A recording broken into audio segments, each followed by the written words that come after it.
വസ്തുവിനെക്കുറിച്ച് നാം ചിന്തിക്കുമ്പോൾ മാത്രമാണ് നമുക്കിടയിൽ വികാരങ്ങൾ ഉണ്ടാക്കുന്നത്. ഉദാഹരണം, ആപ്പിൾ.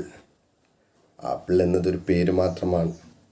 പക്ഷേ ആപ്പിൾ എന്ന് പറഞ്ഞ ഉടനെ നമ്മുടെ മനസ്സ് ചിന്തിക്കാൻ തുടങ്ങും. ആപ്പിൾ, അതിൻ്റെ രൂപം, അതിൻ്റെ കളറ്, അതിൻ്റെ ടേസ്റ്റ്. ഓക്കെ, ലഡു നാം ഒന്ന് ചിന്തിച്ച് നോക്കൂ. മധുരം, നല്ല മധുരം വരും. പാമ്പ്, നമ്മുടെ മനസ്സിലൊരു തരം പേടി വന്നു. കാരണം നാം നേരത്തെ കണ്ടുവച്ച പാമ്പ് കടിക്കുന്ന പാമ്പാണ്. ഇതേപോലെ ഏതൊരു വസ്തുവും രണ്ടുപേർ അതിൽ നടന്നു പോകുന്നതിൽ യാതൊരു പ്രയാസവും. പക്ഷെ അതുവരെക്കുറിച്ച് നാം ചിന്തിക്കുമ്പോൾ അവരാണുങ്ങളാണോ, അതല്ല ഒരാണും പെണ്ണുമാണോ, അതല്ല രണ്ട് പെണ്ണുങ്ങളാണോ ഒക്കെ നാം നോക്കും.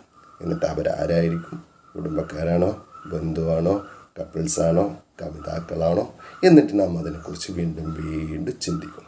ഇങ്ങനെ ചിന്തിച്ച് നാം കൂട്ടും. അതേസമയം അതിൽ നടന്നുപോയിക്കോട്ടെ, ഈ രൂപത്തിലാണ് അതിനെക്കുറിച്ച് നാം ചിന്തിക്കുന്നില്ലേ.